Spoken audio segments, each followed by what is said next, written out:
So here we've arrived at the Sheriff's Department, and this is sort of where the survivors of the zombie attacks have holed themselves up and are just trying to get by. And when the player arrives here, you can see that there's lots of mission givers around, people who have lots of sort of things to tell the players. And again, this is just a great example of the visual storytelling that we're doing in the game. We're sort of allowing people to see the situation of these people and creating an atmosphere. And now we're going to take a mission from our good friend Deputy Andy, who's going to give us a little more background as to what's going on and perhaps share some of his suspicions.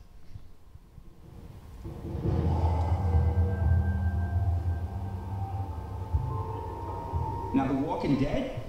I can wrap my head around that. They're dead folk, just walking is all. But those other things, tall and pale, slimy as maggots, they washed up with the fog. They came and dragged the townsfolk out to sea, drowned them. Just like my dad with the kittens. He took them out to sea in a garbage bag. Said they were gonna go for a swim. Said they needed the exercise. They never came back.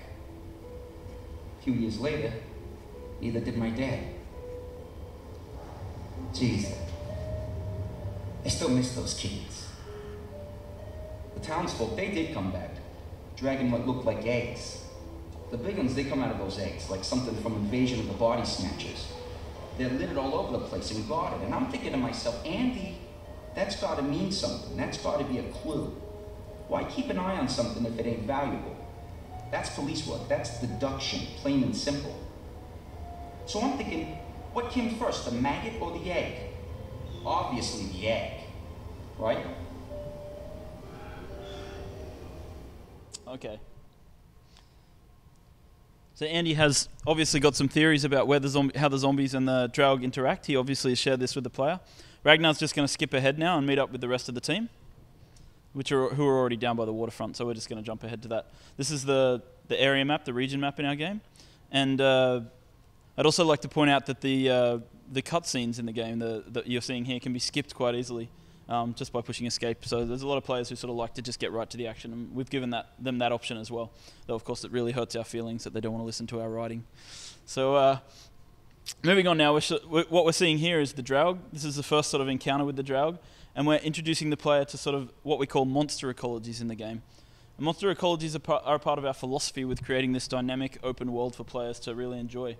And you see here that, like, obviously we have the eggs, the pods that Andy was talking about in that cutscene, where you have the sort of you shoot the pods and the Draug are inside the pods. And so what's very interesting about this is that players can basically destroy all the pods on the beach, and then the pods don't respawn.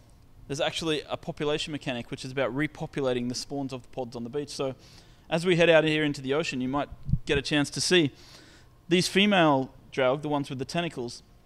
They basically infect zombies and turn them into these pod bearers. Okay, so you can see this guy looks like one of the pods, right?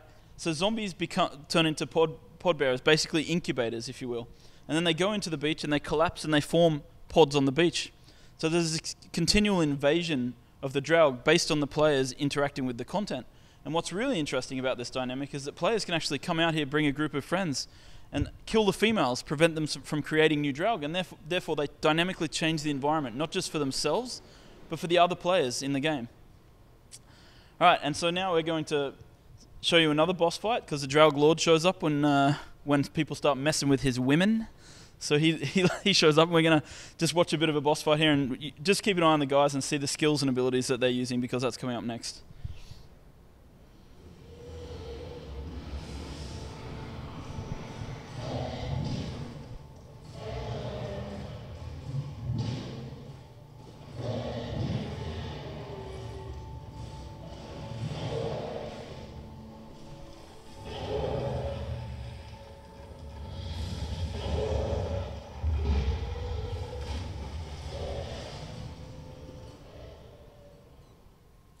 Alright, so as you can see, the guys are using shotguns, they're using pistols, they're using assault rifles.